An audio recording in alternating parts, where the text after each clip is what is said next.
A man's destiny was truly unfortunate. At first, he was so overweight that he weighed more than 150 kilograms. No matter how much diet food he ate, his weight wouldn't decrease at all. But then, one morning, something strange happened. A mysterious old man lightly touched his face. After returning home, the man noticed that his body felt slightly lighter. When he stepped onto the weighing scale, he was shocked. Within 15 days, he had lost about 7 to 8 kilograms. Initially, he didn't think much about it. He assumed that maybe his diet plan was finally working. He was so happy that he went home and started boasting about it to his wife. But half a month later, his wife began to notice something odd. His weight kept dropping continuously and wouldn't stop.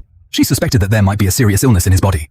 She urged him to visit the hospital for a checkup, but when the doctor's results came in, the man was caught off guard. The report indicated that his body was completely healthy. This deepened the mystery. There seemed to be no clear reason for his condition. Back at home, he thought that consuming more food might restore his weight, so he began overeating. However, after a week, his wife observed that instead of gaining weight, he had become even thinner, looking almost skeletal. Then a memory struck him of the peculiar old man who had once touched his face. Was this some kind of curse? A month earlier, he had been driving his car with his wife, who briefly took over the wheel as a playful gesture.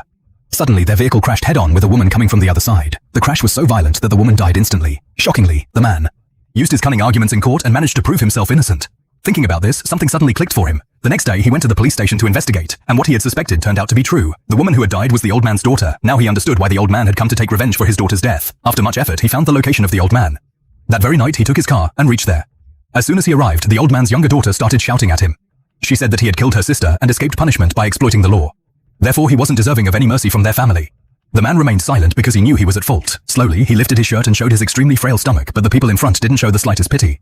At that moment, the old man appeared and admitted that he was the one who had cursed him. He said this curse would only end when the man slowly died. Hearing this, the man panicked, fell at his feet, and began to beg for forgiveness. But the old man pushed him away and refused to lift the curse, saying he wanted to see the man die a painful death. Hearing this, the man's demeanor suddenly changed. In a fit of rage, he declared that if he must die, he would take the old man's entire family down with him.